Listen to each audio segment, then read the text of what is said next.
दोस्तों, आप सभी लोग जानते हैं कि 8 नवंबर 2024 यानी शुक्रवार को पड़ रही है कार्तिक महीने की सप्तमी तिथि। और दोस्तों, ये वो तिथि है जो कार्तिक महीने में पड़ने वाली सबसे बड़ी तिथि है, क्योंकि यह शुक्रवार के दिन पड़ रही है और इसका बहुत ही बड़ा और विशेष महत्व होता है। पूज्य गुरु जी ने कहा है कि अगर कभी भी मौका लग जाए और कार्तिक महीने की सप्तमी तिथि शुक्रवार को पड़ जाए तो आप लोगों को 11 चावल के दाने का उपाय तो अवश्य ही करना चाहिए। इन दोनों का संयोग बहुत ही कम आता है। इसी के साथ मैं गुरु जी ने अपनी शिव पुराण कथा में बताया है कि इस दिन आपको 11 चावल दाने का उपाय तो आपको अवश्य ही करना चाहिए, क्योंकि ऐसा दिन पूरे साल में सिर्फ एक ही बार आता है। और दोस्तों, आप सभी लोग जानते हो कि शुक्रवार का अगर सबसे बड़ा कोई उपाय है तो वो 11 चावल के दाने वाला उपाय है। तो दोस्तों, इस शुक्रवार के दिन आप लोगों को इस 11 चावल के दाने वाले उपाय को जरूर करना है। बहुत सारे लोग होंगे जिन लोगों ने इस उपाय को ना किया हो, मतलब पूरा साल निकल गया, उन्होंने किसी भी दिन इस 11 चावल के दाने वाले उपाय को ना किया हो। पर दोस्तों, आपके पास एक आखिरी मौका बचा हुआ है जो कि 8 नवंबर के दिन है। तो इस दिन आप लोगों को इस वाले उपाय को जरूर कर लेना है, भले ही आपने पूरे महीने भर इस उपाय को ना किया हो। पर अगर आपने इस कार्तिक महीने के शुक्रवार के दिन अगर इस वाले उपाय को कर लिया तो आपको इस उपाय को करने का वो फल मिलेगा जिसकी आपने कभी कल्पना भी नहीं करी होगी। इसीलिए आप लोग इस वाले उपाय को एक बार जरूर कर लेना है, ताकि आप लोगों के हाथ से यह मौका ना जा सके और आपको इस उपाय को करने का फल मिल सके। दोस्तों, यह उपाय पंडित जी ने अपनी अभी की ही श्री शिव महापुराण की कथा में बताया है। जिस उपाय को आज हम आपको बहुत अच्छे से समझाने वाले हैं, इस वीडियो को देखने के बाद इस उपाय को समझने के लिए आपको कोई और वीडियो को देखने की जरूरत नहीं पड़ेगी। तो चलिए दोस्तों, उपाय को शुरू करते हैं। देखिए, ये इस कार्तिक महीने के शुक्रवार के दिन यह इतना खास होता है, इतना महत्वपूर्ण होता है। देखा गया है कभी कभी बड़े बड़े पूजा पाठ अनुष्ठान से जो मनोकामना पूर्ण नहीं होते, वो कार्तिक महीने के शुक्रवार सप्तमी के दिन एक छोटे से उपाय करने से ही आपकी मनोकामना पूर्ण हो जाती है। और बहुत सारे लोगों ने इस उपाय को किया भी है और उनको इस उपाय को करने का फल भी जरूर मिला है। तो चलिए हम आगे आपको वीडियो में एक एक करके बता देते हैं। लेकिन उससे पहले, अगर आप लोग हमारे चैनल पर पहली बार आए हैं या फिर मेरी आवाज आज पहली बार सुन रहे हैं, तो हमारे चैनल को सब्सक्राइब जरूर कर लेना और इस वीडियो को लाइक करके कमेंट बॉक्स में श्री शिवाय नमस्तुभ्यम ओम नम शिवाय जरूर टाइप कर देना। तो दोस्तों, इस 11 चावल के दाने वाले उपाय को हमें इस शुक्रवार के दिन कैसे करना है, किसको करना है, किस समय करना है और कहां पर करना है, ये सारे सवालों के जवाब आपको इस वीडियो में मिल जाएंगे।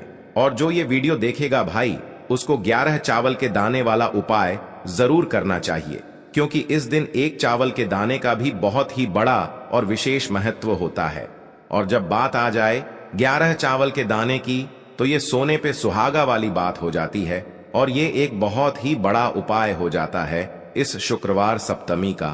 तो अब दोस्तों, इस 11 चावल के दाने वाले उपाय को आखिर करना किसको है, सबसे पहले हम लोग वो बात जान लेते हैं। तो देखो, घर की जो बड़ी माताएं बहनें होती हैं, उन माताओं बहनों में से कोई भी एक बड़ी माता बहन इस वाले उपाय को कर सकती है। और दोस्तों, अगर आप चाहें तो अपने घर में से सभी सदस्यों को भी इस उपाय को करवा सकते हैं। अगर किसी व्यक्ति की खुद की कोई मनोकामना है, खुद की कोई दुख और परेशानी है जो कि वह अपने लिए ही करना चाहता है इस वाले उपाय को, तो वह खुद अपने लिए भी कर सकता है। बाकी अगर कोई घर में से ऐसा है जो कि अपने पूरे घर परिवार की सुख और शांति के लिए ये वाला उपाय करना चाहता है, तो भाई वह भी कर सकता है, उसमें भी कोई दिक्कत वाली बात नहीं है। कहने का मतलब ये है कि इस उपाय को हर एक सदस्य भी कर सकता है और पूरे घर परिवार के सदस्य के लिए घर की बड़ी माताओं बहनों में से कोई एक माता बहन भी कर सकती है। माताएं बहनें अगर घर में उपस्थित न हो या वो यह वाला उपाय न कर पा रही हो, तो फिर घर का कोई बड़ा सदस्य भी इस 11 चावल के दाने वाले उपाय को कर सकता है, चाहे फिर वह पुरुष ही क्यों ना हो, उसमें कोई भी दिक्कत वाली बात नहीं है। अब दोस्तों, इस 11 चावल के दाने वाले उपाय को हमें करना कहां पर है? हमें इसे शिव जी के मंदिर में जाकर करना है। बहुत सारे लोग प्रश्न करते हैं हर एक उपाय को करते समय क्या हम इस उपाय को घर पर कर सकते हैं? तो इस वाले उपाय को आप घर पर नहीं कर सकते हो। इस वाले उपाय को करने के लिए आपको शिव जी के मंदिर ही जाना पड़ेगा। उसके बाद में दोस्तों जो अगला प्रश्न निकल कर आता है वो यह आता है इस उपाय को लेकर कि आखिर इस उपाय को हमें किस समय करना है, सुबह के समय करना है कि शाम के समय करना है। तो देखो, इस वाले उपाय को आप लोग सुबह के समय भी कर सकते हो और शाम के समय प्रदोष काल में भी कर सकते हो। अब अगर आप पूछो कि भाई सबसे उत्तम समय कौन सा रहेगा इस 11 चावल के दाने वाले उपाय को करने का, तो हम आपसे बस यही कहेंगे कि इस उपाय को आप सुबह के समय करेंगे तो ज्यादा बेहतर होगा। बाकी अगर प्रदोष काल शाम के समय भी करेंगे तो भी अच्छा होगा, उसमें कोई भी दिक्कत वाली बात नहीं है। तो अब दोस्तों जो अगली सबसे बड़ी और महत्वपूर्ण बात आती है वो यह आती है कि सुबह अगर हम उपाय को करेंगे तो हमें कितने बजे से लेकर कितने बजे तक के बीच में करना है, और शाम के समय प्रदोष काल में करेंगे तो हमें कितने बजे से लेकर कितने बजे के बीच में करना है। तो देखो, सुबह जितनी जल्दी हो सके आप उपाय को करने की कोशिश करना। बाकी अगर किसी कारणवश लेट भी हो जाओ, थोड़ी देर भी हो जाए, तो 10 या 11 बजे तक भी आप उपाय कर लेना, पर 12 बजे से ज्यादा देरी न हो, ठीक है? इस बात का ध्यान रखना। उसके बाद में दोस्तों अगर शाम के समय प्रदोष काल की बात करें, प्रदोष काल का जो समय होता है वो शाम के 6 बजे से शुरू हो जाता है। मतलब शाम के 6 बजे से लेकर 7 बजे के बीच का जो समय होता है ये समय प्रदोष काल का समय होता है। पर अभी जो मौसम चल रहा है इस मौसम में जो है शाम बहुत देरी से होती है, तो आप इस उपाय को 7 या 8 बजे के बीच में भी कर सकते हो। मतलब शाम के 6 बजे से रात 8 बजे के बीच में आप कभी भी इस वाले उपाय को कर सकते हो, उसमें कोई भी दिक्कत वाली बात नहीं है। अब दोस्तों यहां पर इस उपाय को लेकर एक और सबसे बड़ी बात यह निकल कर आती है कि इस 11 चावल के दानों को हमें लेना कहां से होता है, और हमें इस उपाय को करने के साथ में क्या और कुछ भी सामग्री ऐसी होती है जो शिव जी के मंदिर लेकर जानी पड़ती है। तो देखो यहां पर हम आपको बता दें, सबसे पहले आप लोग ये जान लो कि यह जो 11 चावल के दाने वाला उपाय है, सिर्फ और सिर्फ आप उपाय की सामग्री लेकर कभी भी शिव जी के मंदिर मत जाना, क्योंकि हमें भगवान के सामने यह नहीं दर्शाना है कि अगर हम भगवान शिव जी के मंदिर आए हैं तो अपने फायदे के लिए आए हैं। तो इसलिए जो भी पूजन सामग्री है उपाय सामग्री है। 11 चावल के दाने, इसके साथ में आपको पूजन सामग्री भी जरूर लेकर जाना है। अब दोस्तों यहां पर हमें इस बात को समझना है कि यह 11 चावल के दाने हमें लेना कहां से है। क्या हमें दुकान से लेकर आना है, या हमें अपने घर से लेना है, या कहां से लेकर आना है, और कौन से चावल लेना है, क्योंकि चावल भी बहुत प्रकार के होते हैं। तो देखो इन सभी सवालों के जवाब आप लोग एक बात में सुन लो कि भाई ये जो उपाय है, इस उपाय में आपको ये नहीं देखना है कि भाई कौन से चावल है कौन से चावल नहीं है। बस जो भी चावल ले रहे हो वो चावल का दाना सबूत होना चाहिए, मतलब साबुत होना चाहिए, टूटा हुआ नहीं होना चाहिए, कटा पिटा नहीं होना चाहिए। ये बात आपको ध्यान रखना है। बाकी आपका चावल बासमती हो या सादा चावल हो या कोई सा भी चावल हो, उसमें कोई भी दिक्कत वाली बात नहीं है। तो सीधी सी बात है कि आपके घर के रसोई घर में जहां पर आप भोजन बनाते हो, वहां पर जो भी चावल आपके उपस्थित हो, उन चावलों में से अपनी एक कटोरी भर लेना या एक मुट्ठी चावल अलग से निकाल कर रख लेना, क्योंकि हम 11 चावल ही यहाँ पर इस उपाय में लेने वाले हैं, तो हमें यह चावल के दाने गिनकर निकालने पड़ेंगे। इस बात का आप लोगों को ध्यान रखना है। तो अपने उस चावल की कटोरी में से या चावल में से 11 ऐसे चावल के दाने आप लोग निकाल लो जो कि टूटे हुए ना हो, कटे पिटे ना हो, जिनमें कोई दाग ना लगा हुआ हो, है ना। अच्छे साबुत चावल के दाने 11 दाने आप लोग निकाल कर रख लो और इन्हें किसी भी एक कागज की पुड़िया में या किसी एक छोटी सी कटोरी में आप लोग रख लो, ताकि यह सुरक्षित रहे। आपके एक भी चावल का दाना इधर उधर ना हो और आपका उपाय भी पूरा अच्छे से हो जाए।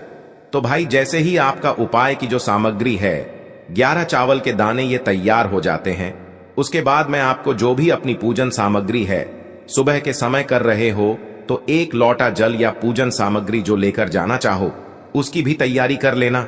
और शाम के समय जा रहे हो तो भाई अपना जो दीपक है उसे तैयार कर लेना, ठीक है। और उपाय को करते समय शुद्धता का विशेष रूप से ध्यान रखना, ठीक है। सुबह सुबह स्नान करने के बाद ही उपाय को करने की आप लोग तैयारी करना। उसके बाद अगर शाम के समय की बात करें तो शाम के समय आपको स्नान करने की जरूरत नहीं है, पर शुद्धता का ध्यान रखना है। आपको स्नान तो नहीं करेंगे, आप हाथ मुंह धोकर भी इस वाले उपाय को शाम के समय प्रदोष काल में कर सकते हैं। इसमें कोई दिक्कत वाली बात नहीं है। तो आप अपने उपाय की पूरी सामग्री तैयार करके आपके पास ही में जो आपका शिव मंदिर हो वहां पर पहुंच जाइए। सबसे पहले शिव मंदिर में जाकर आप लोगों को उपाय नहीं करना है, पहले भगवान के दर्शन करना है, भगवान से आशीर्वाद प्राप्त करना है, फिर शिव जी की शिवलिंग के पास में आना है। शिवलिंग के पास में आने के बाद आप जो पूजन सामग्री लेकर आए हुए हैं, जैसे कि सुबह गए हुए होंगे तो 1 लोटा जल और जो भी पूजन सामग्री लेकर आए हैं आप उनसे भगवान शिव जी की पूजन कीजिए। सबसे पहले तो 1 लोटा जल ही चढ़ेगा, उसके बाद में आपकी पूजन सामग्री चढ़ेगी।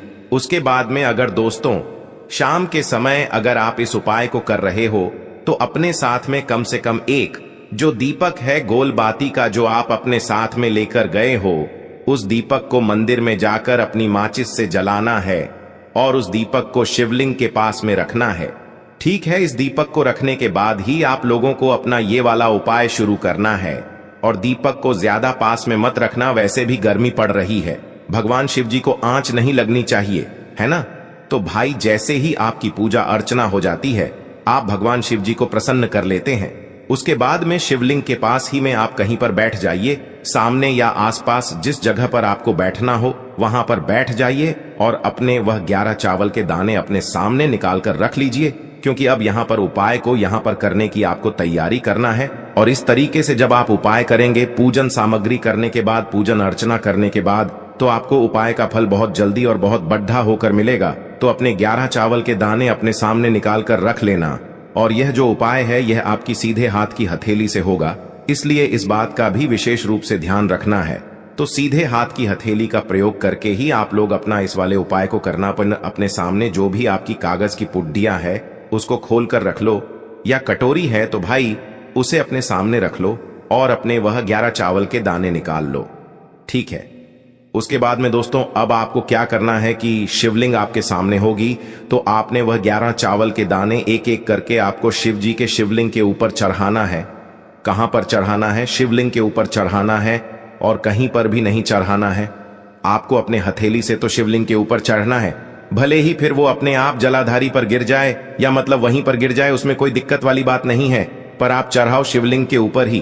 तो आपको क्या करना है, अपना पहला चावल का दाना उठाना है, श्री शिवाय नमस्तुभ्यम बोलना है और शिवलिंग पर चढ़ा देना है। इसी तरीके से दूसरा चावल का दाना उठा है, शिवलिंग पर चढ़ाना है और मंत्र बोल देना है। और फिर तीसरा चावल का दाना उठाना है, श्री शिवाय नमस्तुभ्यम बोलना है और चढ़ा देना है। इसी प्रकार से आपको पूरे 11 चावल के दाने एक एक करके शिव जी के शिवलिंग के ऊपर चढ़ाना है और भगवान से प्रार्थना करते जाना है। मतलब प्रार्थना तो आपको आखिरी में करना है, पर हर एक चावल के दाने को चढ़ाते समय श्री शिवाय नमस्तुभ्यम जरूर बोलना है।